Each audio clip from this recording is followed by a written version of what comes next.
Good afternoon and welcome to this latest little ditty. It's seems timely. Today is Labor Day, so happy Labor Day 2022. And I thought it was a perfect time to just touch on the cost of living adjustment that comes out shortly this year and every year at this time from the Social Security Administration.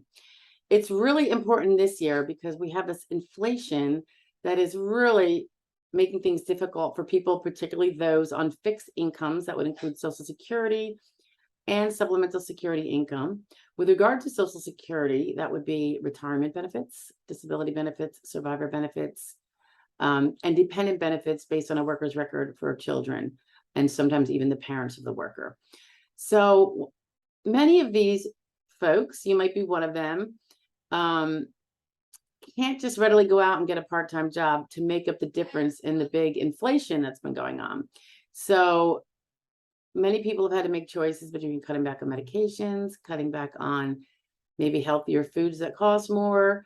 They're finding it tight to make a mortgage or really anything. If they were at a kind of a check-to-check monthly place where they didn't have a lot of excess afterwards, things are really tight.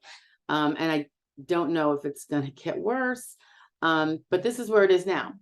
But there is a little silver lining to the inflationary component, and that's for people that do get Social Security. And it's because there's something called COLA, the cost of living adjustment that I was referring to. So the COLA comes out ostensibly right after the third quarter of every year, because that is the end of the fiscal year for the Social Security Administration. The COLA will apply to 2023.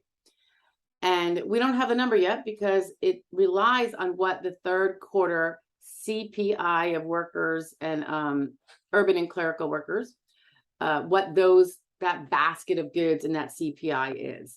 So they look at the third quarter of this year and they compare it to the last time we had a COLA. Now, we had one last year. We have one almost every year. Occasionally, if we have really stagnant economy, we don't. We didn't have one in 2010, and we didn't have one in 2011. So everybody's Social Security benefits stayed the same, even though we all know prices did go up a little bit, but the CPI index did not.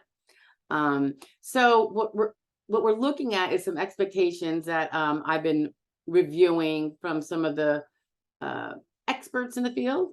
And it looks like we could be looking at a 9% COLA this year, which is great. If you have $1,000 benefit, it's going to be $1,090 every month. So it's a decent hike up. Don't know for sure if it's going to be 9%, but they expect it to be high. It could be higher than 9%. It could be a little bit lower than 9%. I mean, if you think about it, they've gone through August and September. I'm sorry, July and August, and we just have to go through the rest of September for those numbers to be solid.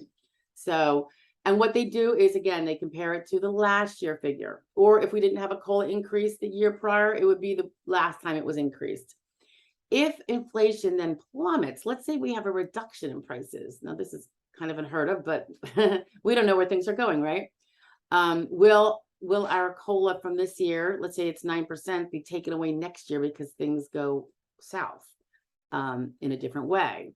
No, once we have our increase in our Social Security benefits, they do not get taken away.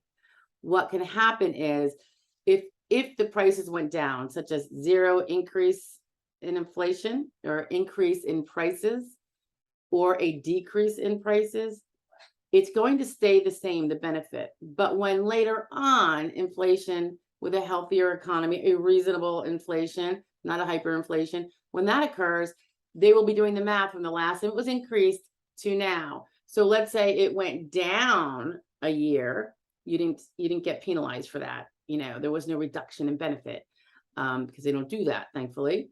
But then, so let's say it went down 2%, and then a year later it went up 4%. The net would be a 2%, right? So there would be a 2% COLA that year. But in any event, so you're not going to see a decrease. If anything else, one day we will see no COLA or an increase. What's interesting too, and there's just a little dib on this, there was a time when it wasn't automated, and there had to be a congressional act to get Social Security benefits increase based on inflation. Can you imagine having Congress to do this and to agree on an amount? It's insane. So anyway, the COLA has been around since 72, and the automation has been around since 1975, and it's a blessing. I mean, I don't even know what people would do. It would be ridiculous. Went through the math, so I'm going to skip past that. I'm looking at the article. One thing, just a little add-on, there are critics of the index that is used for the consumer price index. I think I mentioned that it's the CPI-W, which is for clerical workers, urban workers and clerical workers. But Social Security is largely used by the elderly and the disabled, and some of their expenses are not necessarily the same you would see in urban workers. You might see more fuel costs for transportation for urban workers and clerical workers, and you might see less of that for the elderly and the disabled, who probably don't do as much driving or taking public transportation. Just an example. So anyway, the CPI-W is a basket of goods that are in the economy that people spend their money on, and particularly they presume it's the urban workers and clerical workers. But there's some things that are left out of it that critics will point out, and they are things that are funded by our government. That would be the welfare health insurance we know as Medicaid. That would also be the government paid portion of Medicare. And these are huge expenses. And they don't fall out of trees, of course. The taxpayers are paying for them. So everything that gets put onto the taxpayers no longer is considered in the inflationary number. So this is a big criticism, because it's very impactful. And they say underweights the CPI-W, which is used then to give the COLA for Social Security. What else? Education is another one that they, because it is government provided, then it no longer counts when it's highly expensive. So it's interesting. There are some, if you read the article, there are little footnotes that describe what some folks are thinking should be maybe included more. The medical expenses would be part of a senior's expenses.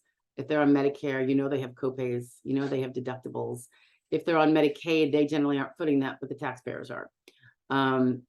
So anyway, COLA for 2023 looks like it's going to be really high, and you're going to get to keep it. So while the inflation is really, really difficult for everybody, I would say it's generally more difficult for those on fixed income. And this is a slight silver lining to that, because you will get your COLA and it should help mitigate. Hopefully it'll mitigate it enough for you. One thing I also wanted to bring up was the COLA of today, even for those of us that aren't working, aren't receiving Social Security or SSI, focusing on Social Security. Anyone who's working and works sufficiently enough, which is not a lot, and I have another video on that, will become insured for Social Security retirement. So when they are older, they will have a benefit to draw from. The COLA of today affects your future primary insurance amount, PIA. So just because you're not receiving it now, don't think this COLA is not good for you too. It will be down the road, if not for you, your children, if you were to pass away and they need survivor benefits, or your spouse. So every COLA between now and then is going to be affecting your primary insurance amount, because that amount's already being calculated. It starts when we start working. So it could be 40 years of this little silent growing, thanks to COLA, that's happening behind the scenes as we work, and if we stop working. So long as we develop that work record, at some point, the COLA is going to be applied to our benefit. So when we take it later, what we thought was $400 might now be $800, or what we thought was $2,000 might now be $3,000. So keep that in your hat. That's the good news about COLA. Nothing bad about COLA. I love COLA. Okay. So have a great holiday. And if you have any questions, you know how to reach me. Bye now.